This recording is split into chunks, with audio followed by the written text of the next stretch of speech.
Only boring people get bored. That was something I grew up with my dad saying to us, and he meant it well. He meant it because, frankly, no parent ever likes to hear, "I'm bored." Oh no, please don't say that to me, children, ever. So only boring people get bored. He said that all the time.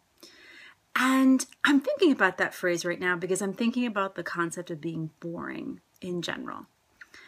And I'm not necessarily sure that my dad's idea of only boring people get bored is helpful here, because there's a lot of things to be said about boredom. I think about Kim John Payne, the one who wrote Simplicity Parenting. He's brilliant. And he talks about the gift of boredom, how absolutely wonderful it is when your kids are bored. Because when they're bored, that's when their imaginations kick in. When they don't have toys and gadgets and video games and devices and screens to keep them from boredom, when they get to get away from all those screens and all those toys and distractions, then they can go out in nature. They can make an amazing game out of a cardboard box. They can get to know themselves, and they can really start to play. And I know I love seeing that in my children. I love it so much more when they're figuring out a game with a bunch of stickers on the floor than getting plugged into another movie, right? And they're not bored. After a while, once they've learned how to explore, they're not bored anymore. And then I think about boring and boredom in the case of Note to Self, the podcast out of WNYC. They had this amazing project called the Bored and Brilliant Challenge, which was all about putting down your phone and allowing yourself to be bored. What if you stood in line without checking Facebook? What if you waited to pick up your kid from their ballet class and didn't spend your whole time with your face buried in your screen? What would you think about? What would be possible? They found out a lot was possible when you allowed yourself to get bored. And so the reason I'm thinking about boredom and being boring right now is that I recently came across a blogger. She's a professional who is keeping a blog for her business, who got some advice from a coach. And the coach said, if people aren't being engaged by your writing, if people don't seem to care about what you're writing about, then your life must be boring. You need to go out and take some risks and do some interesting things, and then come back and write about it, and then all of your blogging problems will be solved. Because your problem is that you're boring.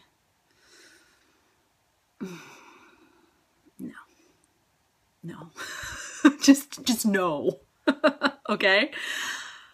It's like the worst advice I've heard in a while. And I tend to hear some bad advice. It's what happens as a writing coach, is that you hear other advice that people have gotten and they get a little broken and sad about writing and about their ideas and their ability to put sentences and ideas together and tell stories. And they often come to me and I help them. So you're too boring to write is bad advice. It's lazy advice.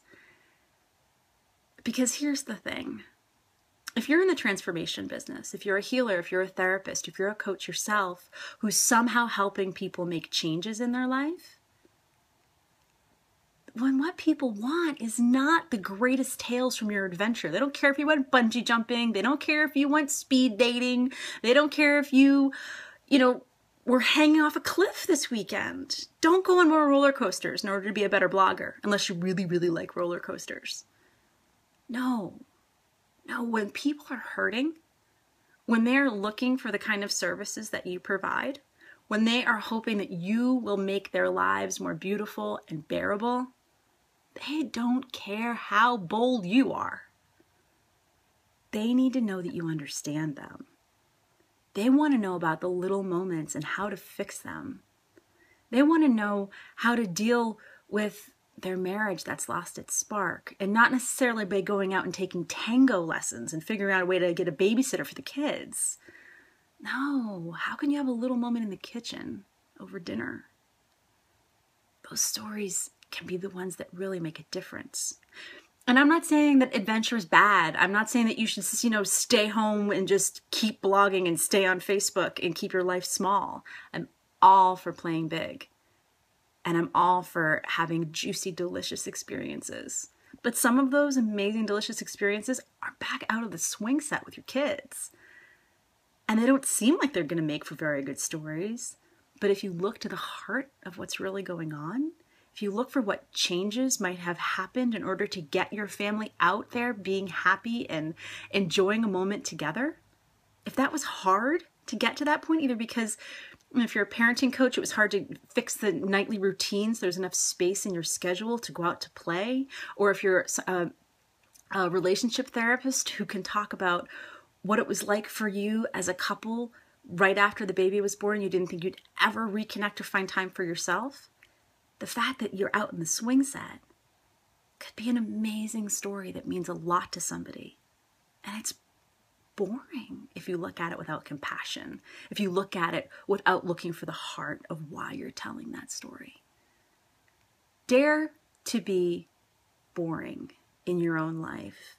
And by that I mean dare to look for the little moments that are encased in the mundane, in the carpool lane. What happens that could become a story? A lot does when you open your eyes. Go out and adventure and do amazing things. And include that in your writing because people want to know the whole picture. But don't assume that all you need to talk about is your last great trip to the Bahamas or that time you went swimming with the dolphins. That's not the only thing people care about. You are not too boring to blog. You are brilliant. Your little moments are gold. So dare to be an alchemist. Sit down in front of the page with maybe your notebook if you've been jotting down notes, your storyteller's notebook. It's so useful. Sit down in front of the page and allow a little bit of quiet time to seep in. And allow those little moments to turn into stories that people are going to care about. That's what matters. I promise. So, only boring people get bored? Well, only boring people stay bored. How's that? Dare to be a little bored and then dare to make a little magic. Tell a story, find what's important, connect to people,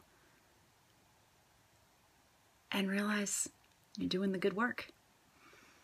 The storyteller in me sees the storyteller in you, and I hope to meet you on the page sometime soon.